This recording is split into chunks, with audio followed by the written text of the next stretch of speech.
Boys, today we are going to be going through everyone that I think is going to be champion by the end of 2024 going into 2025. Now, I know we are about a little bit less than halfway throughout the year, and so far a lot of belts haven't changed hands. And do I think a lot of belts are going to change hands throughout this year? Honestly, no. So not only am I going to be going over each champion for the end of the year, I'm also going to do who I think is going to be the number one contender of each division. So let's move over, starting with the lightest division, Flyweight division. Right now, the current champion is Pantoja, and the number one contender, or I guess the number ranked fighter currently at this point in time, is Brandon Royval. But at the end of the year, I don't see the belt changing hands at all, to be honest. I could see Pantoja maybe fighting 3 more times. He seems to be a very active champion. He's fighting Steve Ercik at 301. I could see him having a quick turnaround, maybe facing someone like Amir Albazi.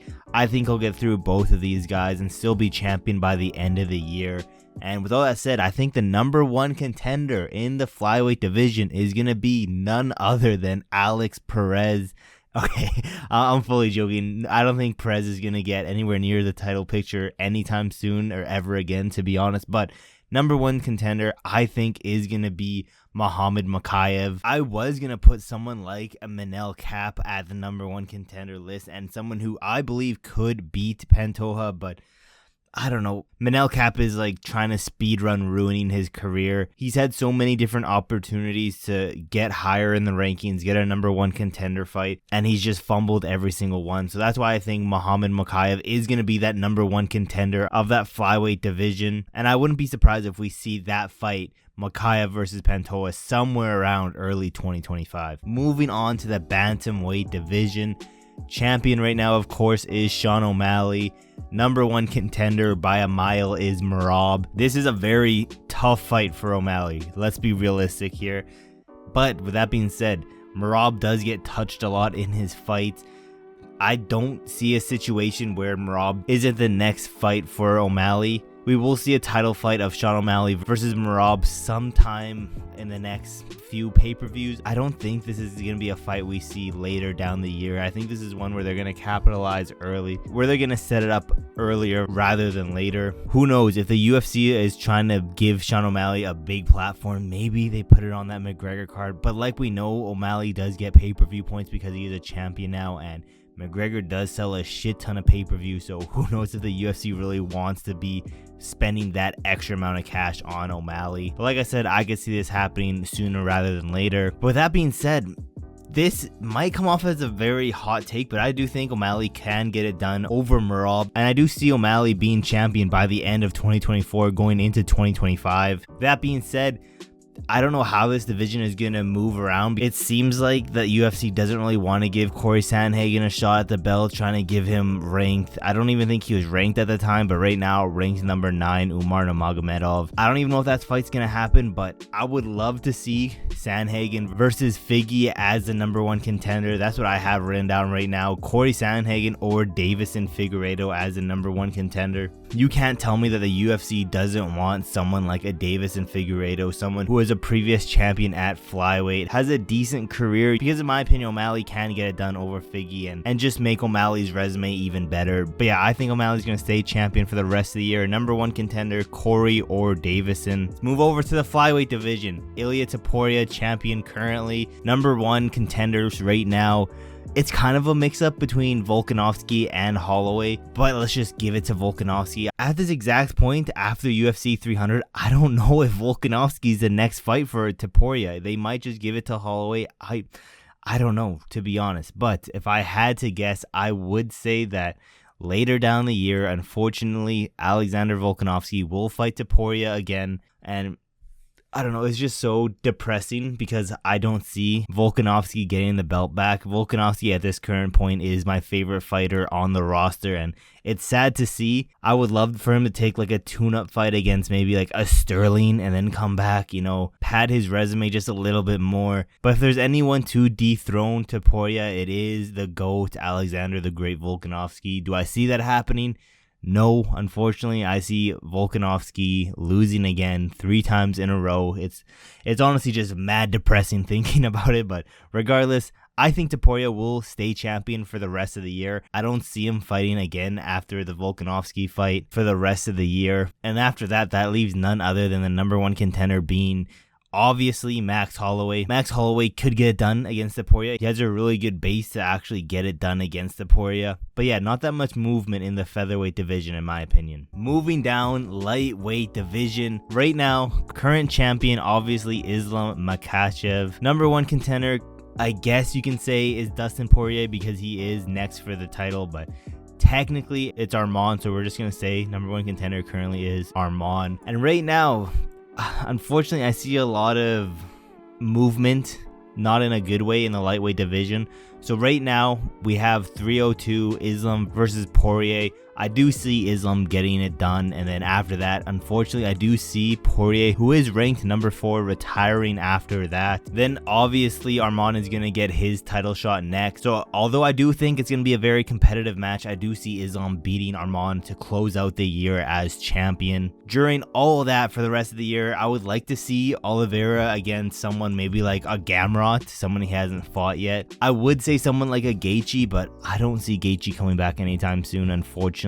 It's a double-edged sword. He doesn't want to retire. He is getting older, and to put a nail in the coffin, he just came off a huge war and just a vicious, not even like a flash knockout. He was out cold for a few minutes at UFC 300, so I don't see Gaethje fighting maybe until like next year or late this year. But I could see Charles getting another fight, hopefully winning, like I said, maybe against Gamrot, getting the win there, pushing him to the number one contender at 2025. We can all dream we get that Charles versus Islam fight number 2, but I'm very skeptical about it, but hopefully that does happen. Now, I know you guys are probably saying none of these champions have lost their belt yet, and that's where this video starts to change. Now we're going to get to some of the champions who I think is going to lose their belt this year, starting with the welterweight division. Of course, Leon Edwards is a current champion, number one contender. It does say number 1 ranked in the welterweight division as of recording this is Kamaru Usman.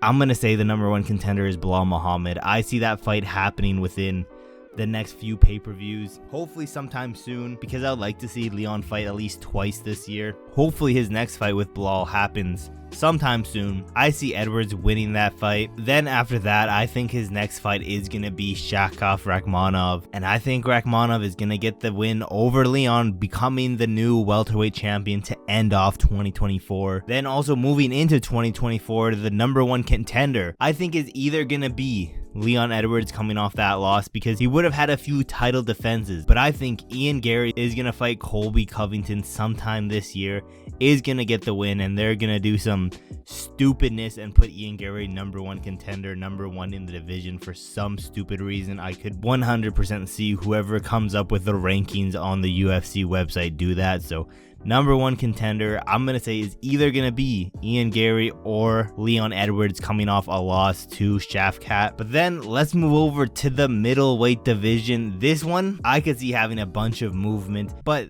looking back at this, because I have this all written down, this one isn't that realistic, because unfortunately it seems like the middleweight division doesn't have that many title fights. Whoever is champion doesn't seem to be super active, which is unfortunate. Right now, we have Dricus du Plessis as a champion.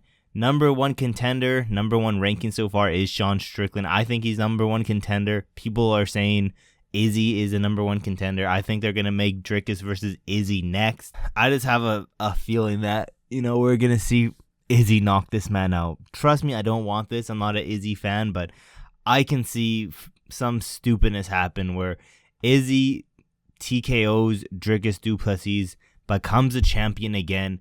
Robert Whittaker is already scheduled to fight Khamzat Chimaev, and Dana said the winner of that is next up and is the next contender. Sean Strickland is currently taking on Paulo Costa, so there's a lot of movement in the top of the rankings, which is great. But with all that being said, I could see Chimaev getting past Robert Whittaker, becoming the number 1 contender, fighting Izzy around probably towards the end of the year, maybe even around like International Fight Week. It honestly just depends when Izzy gets his title shot against du Plessis. Izzy versus Chimaev sometime this year I could see happening.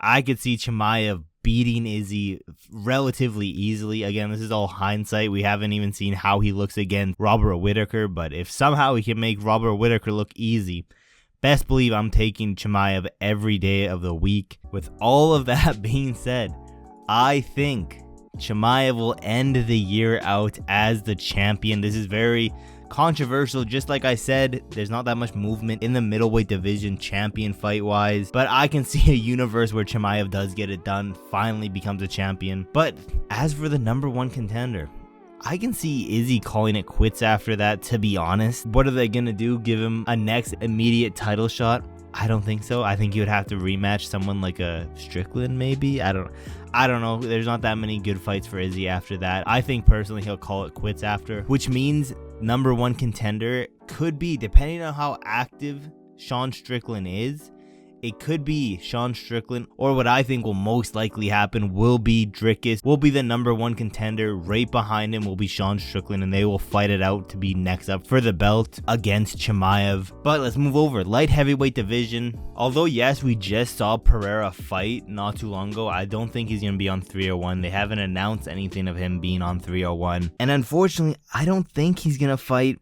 anytime real soon, if that makes sense. Maybe around late 2024, again, maybe around like International Fight Week, we'll see him again.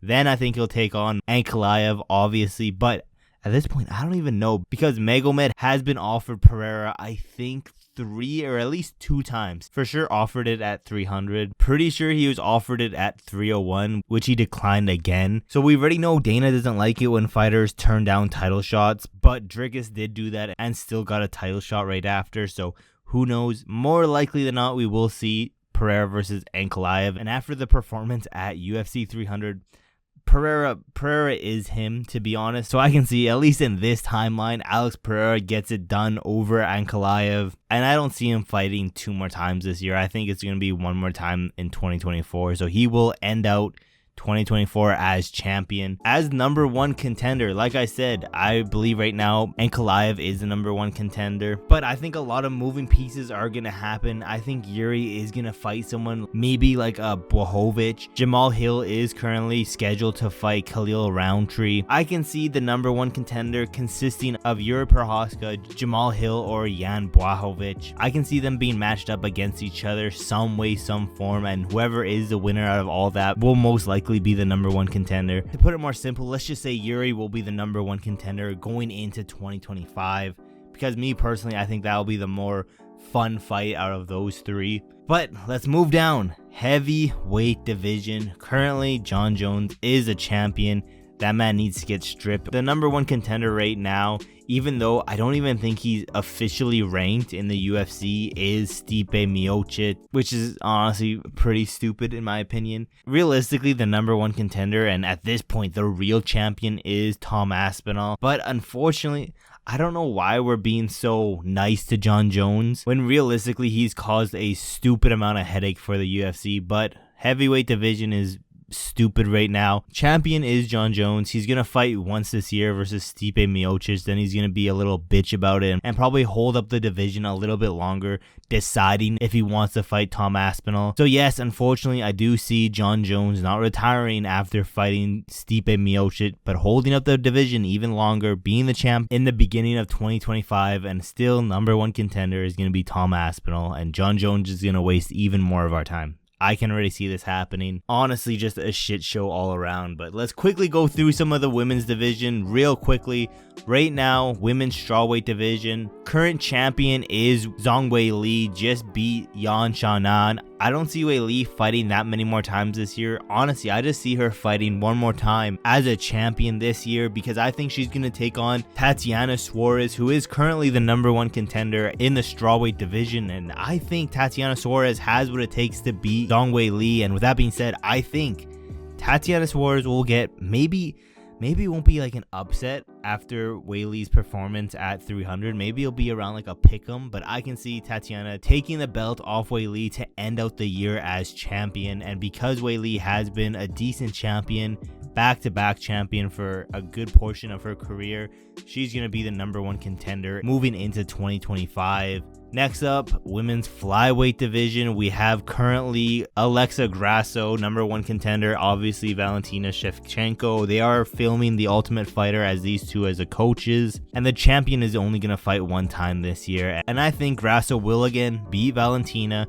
retiring Valentina. Honestly, I don't think there's much more after this fight for her if she does lose, other than maybe moving up a division, but I could see her just calling it quits after that. So to end off the year, I can see Alexa Grasso keeping her championship belt, then having to defend it against the #1 contender next year, which is going to be obviously Manon Fiorot, who just beat Erin Blanchfield. And then finally, let's quickly end off this list. Women's bantamweight division. Currently, the champion is Raquel Pennington, #1 contender Juliana Pena. I think that's the next fight for that division. Pennington versus Pena. I can see this happening again, probably around late this year. I think the title is going to change hands. I think Juliana Pena is going to get it done, becoming the 2 times bantamweight champion. And then obviously, moving into 2025, the #1 contender is going to be Kayla Harrison.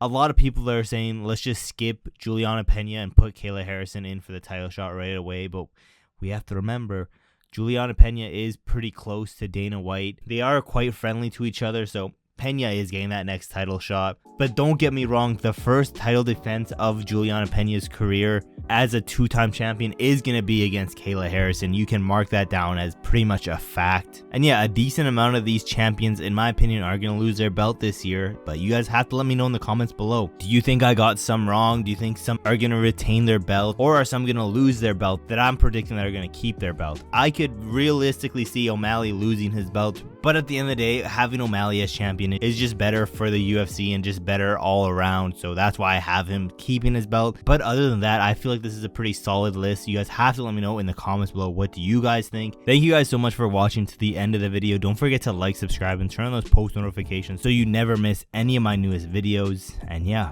there's really not that much else left to say, except for I will see you guys in my next video.